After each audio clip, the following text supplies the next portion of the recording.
शुवेंदु अधिकारी ने क्यों नहीं की शादी। राजनीति में 30 साल का तजुर्बा, बंगाल के नए सुल्तान की पूरी निजी जिंदगी की कुंडली। पश्चिम बंगाल की राजनीति में आज एक नए सूरज का उदय हुआ है। नंदीग्राम के नायक शुवेंदु अधिकारी बंगाल के सुल्तान बनकर उभरे। ममता बनर्जी को उनके ही अभेद किले में शिकस्त देने वाले शुवेंदु का राजनीतिक सफर जितना आक्रामक है, उनकी निजी जिंदगी उतनी ही शांत और सादगी भरी है। 30 साल का लंबा सार्वजनिक अनुभव, मास्टर ऑफ आर्ट्स की डिग्री और स्वतंत्रता सेनानी परिवार की विरासत रखने वाले शुवेंदु आज भी कुंवारे। आखिर उन्होंने घर क्यों नहीं बसाया? उनके परिवार का बंगाल की सत्ता पर कितना प्रभाव है, आइए इस विशेष रिपोर्ट में जानते हैं। बंगाल के नए सीएम की पूरी निजी और सियासी कुंडली। पश्चिम बंगाल की सत्ता के शिखर पर आज एक ऐसे योद्धा का राज्याभिषेक हो रहा है जिसने अपनी राजनीति की शुरुआत बूथ स्तर से की और आज राज्य के मुख्यमंत्री पद का सफर तय किया। शुवेंदु अधिकारी का नाम आज बंगाल के घर घर से गूंज रहा है। लोग उनके सियासी दांव पेच के तो कायल हैं ही, लेकिन उनकी निजी जिंदगी को लेकर भी भारी उत्सुकता रहती है। अक्सर लोग गूगल पर सर्च करते हैं कि शुवेंदु दादा ने शादी क्यों नहीं की। एक ऐसे रसूखदार परिवार से आने के बावजूद जहां राजनीति और पावर की कोई कमी नहीं, शुवेंदु का अकेला रहना कई सवाल खड़े करता है। आज हम उनके जीवन के उन पन्नों को पलटेंगे जो अब तक आम जनता की नजरों से ओझल रहे हैं। कुंवारे क्यों रहे शुवेंदु अधिकारी? अक्सर सार्वजनिक मंचों पर शुवेंदु अधिकारी से उनकी शादी को लेकर सवाल किए जाते। शुवेंदु के करीबियों और राजनीतिक विश्लेषकों का मानना है कि उन्होंने बहुत कम उम्र में ही खुद को जनता को समर्पित कर दिया था।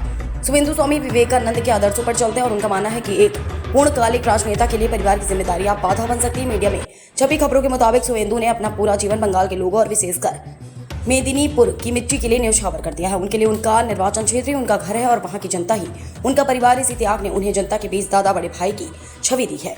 कितने पढ़े लिखे हैं शुवेंदु दादा? राजनीति के मैदान में विरोधियों के छक्के छुड़ाने वाले शुवेंदु अधिकारी शैक्षणिक रूप से भी काफी मजबूत हैं। उनकी शुरुआती शिक्षा कांथी के स्थानीय स्कूल में हुई, जिसके बाद उन्होंने उच्च शिक्षा की ओर रुख किया।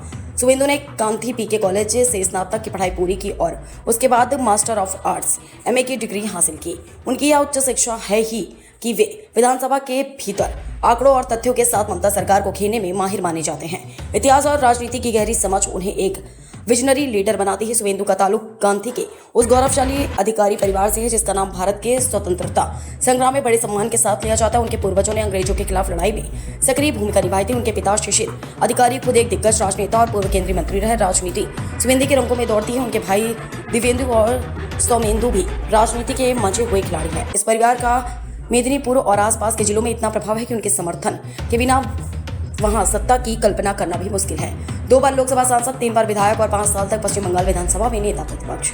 शुवेंदु अधिकारी आज जिस मुकाम पर है वहां तक पहुंचने में उन्हें 30 साल लगे। उनके पास विधायी कार्यों का 20 वर्षों से अधिक अनुभव है। वे 2 बार लोकसभा सांसद, 3 बार विधायक और 5 साल तक पश्चिम बंगाल विधानसभा में नेता प्रतिपक्ष एलओपी रहे हैं। इतना ही नहीं, जमीनी स्तर की राजनीति को समझने के लिए उन्होंने 3 बार पार्षद और कांथी नगर पालिका के अध्यक्ष के रूप में भी सेवा दी है। यह अनुभव ही उन्हें प्रशासनिक कार्यों में निपुण बनाता। उन्हें पता है कि फाइलें कैसे चलती हैं और जनता के काम कैसे कराए जाते हैं। ममता को हराकर बने असली सुल्तान। शुवेंदु अधिकारी की असली ताकत 2021 के नंदीग्राम चुनाव में दिखी, जब उन्होंने दुनिया को दिखा दिया कि वे दीदी को भी हरा सकते हैं। ममता बनर्जी को उन्हें की गढ़ में पटकनी देना कोई मामूली बात नहीं थी। उस जीत के बाद शुवेंदु का कद बीजेपी और बंगाल की राजनीति में इतना बढ़ गया कि आज वे राज्य के मुख्यमंत्री के रूप में शपथ ले रहे हैं। वे एक ऐसे नेता हैं जो अपनी रणनीति खुद बनाते हैं और विरोधियों के गढ़ में घुसकर उन्हें मात देने का दम रखते हैं। शुवेंदु अधिकारी की सादगी और भविष्य का विजन। इतने ऊंचे पद पर पहुंचने के बाद भी शुवेंदु की जीवन शैली बहुत ज्यादा है।